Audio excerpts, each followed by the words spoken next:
बाबा शंकर को जो चढ़ाया जाता है और 1000 अश्वमेध यज्ञ का पुण्य फल हम प्राप्त कर लेते हैं। मंदार और शमी ने दोनों ने मिलकर भगवान शिव की आराधना करी और देवादिदेव महादेवों ने वर दे दिया। सुनो शमी और सुनो मंदार, यदि कोई भूल से भी आपकी पत्ती, आपका पुष्प मुझे समर्पित कर देगा, सुनो मंदार, सुनो शमी, अगर कोई भूल से भी आपकी पत्ती,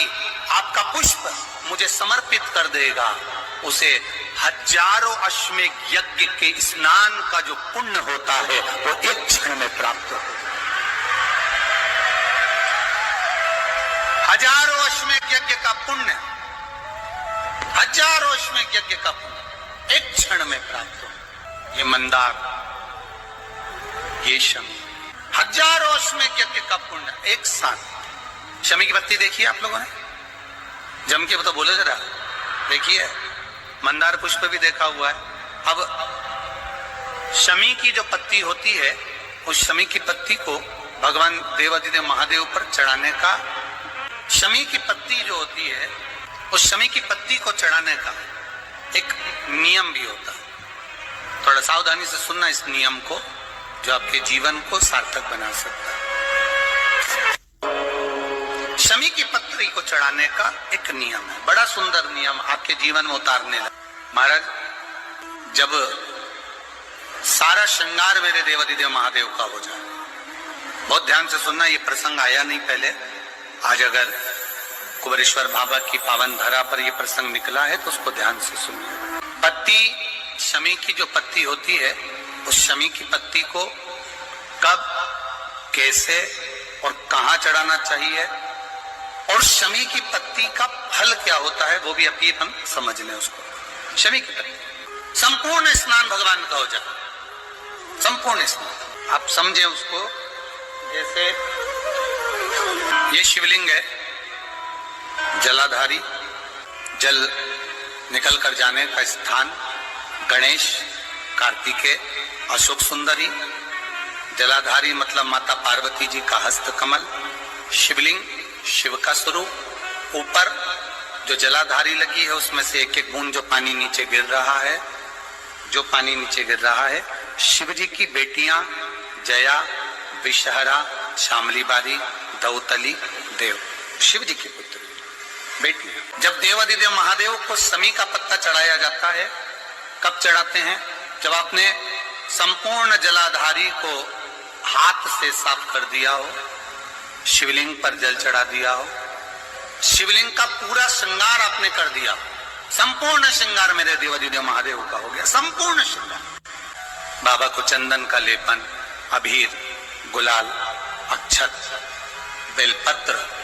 धतूरा, जो भी तुम्हें चढ़ाना है सब कुछ तुमने चढ़ा दिया, सारा श्रृंगार मेरे देवादिदेव महादेव का हो गया। तब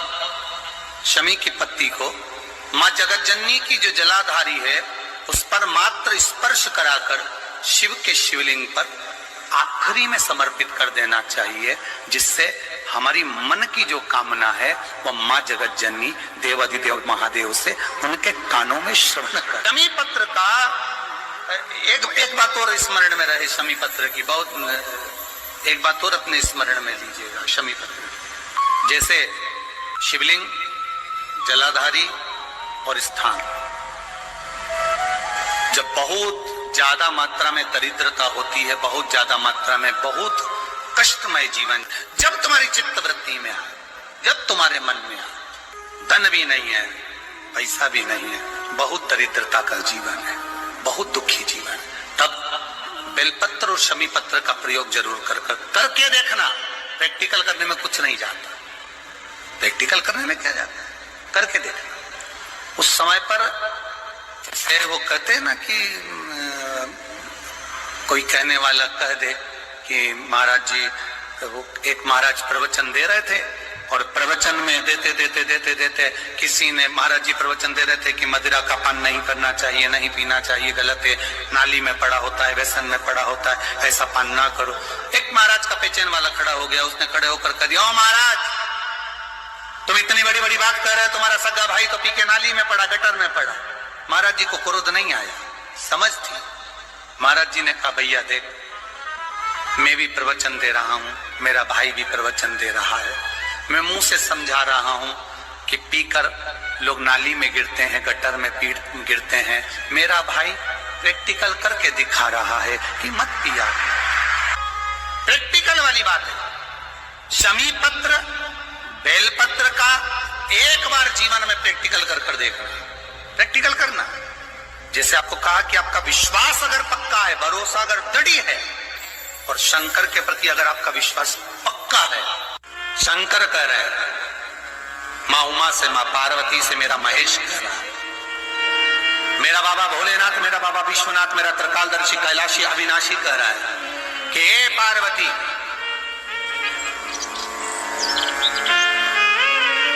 एक बीला, एक बेल जो मुझे समर्पित करता है,